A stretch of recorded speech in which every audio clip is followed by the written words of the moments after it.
It is so important to choose your circle based on how you feel around the people that you are surrounded by. If you are in a job where you don't feel good around the people and the culture doesn't feel good, pay attention to this and start being open to exploring other opportunities. Start getting curious about what else is out there. Use that uncomfortable emotion and how you're feeling. Maybe you're feeling frustrated, maybe you're feeling stifled, maybe you just feel like you don't fit in and it doesn't feel good.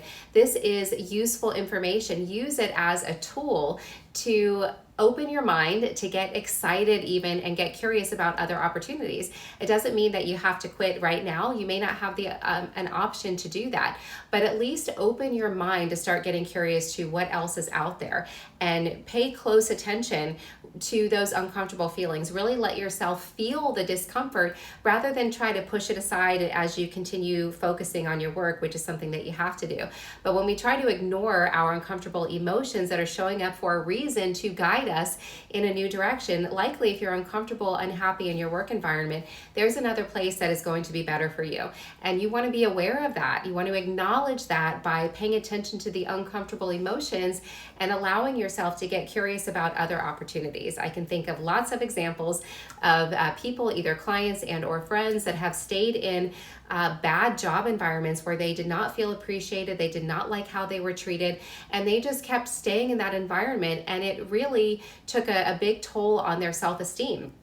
So then what happens is the problem gets too big, the uncomfortable emotion gets too big to ignore, and finally they quit, sometimes before having another job. And then the danger here is that by this time, the bad work environment has really affected your self-esteem. And now you are going into interview processes and trying to and applying for jobs with a lowered self-esteem. So before you get to that point, pay attention to your emotions. They are clues guiding you in another direction. One of my past career coaching clients was sort of stuck in a job for 5 years. She was really excited initially to get the job, but she was supposed to get promoted. That was the career track within that company with it for that specific role that she was hired for. And it had been 5 years and she still wasn't promoted. And when she reached out to me for help, I couldn't believe that she was still in the same role and hadn't been promoted all this time. And she didn't feel good and happy in that environment, not with her boss, not with some members of her team, not with the culture of the company, but she wasn't really acknowledging and admitting that to herself. Instead, she was trying to force the promotion and make that opportunity fit. But when she started to open her mind and let her thoughts expand outside of, and her goals expand outside of this particular company, guess what? She got an interview, she moved through the process with a company, and she's soon became the top performing rep, and she's really valued there and she's really happy. So probably all along that company was not the right fit for her, and maybe she would have left and gotten another opportunity sooner had she paid more attention and acknowledged, you know what, I don't like how I'm feeling, and let me get curious about this. And when we focus on our uncomfortable emotions, that can fuel, that frustration can be fuel to guide you in a new direction.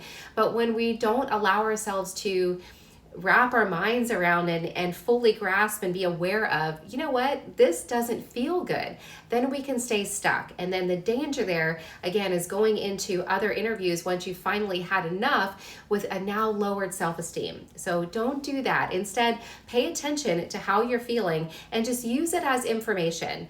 Uncomfortable emotions, when I have them myself, I'm thinking lately of them as, okay, this is just useful information, and it's guiding me in a new direction, or it's going to help me generate a new idea, something that's going to be better for me. Honor your emotions, trust that they are showing up for a reason, and just because one environment doesn't feel good and is maybe making you feel bad, it doesn't mean that there's not another better opportunity out there for you.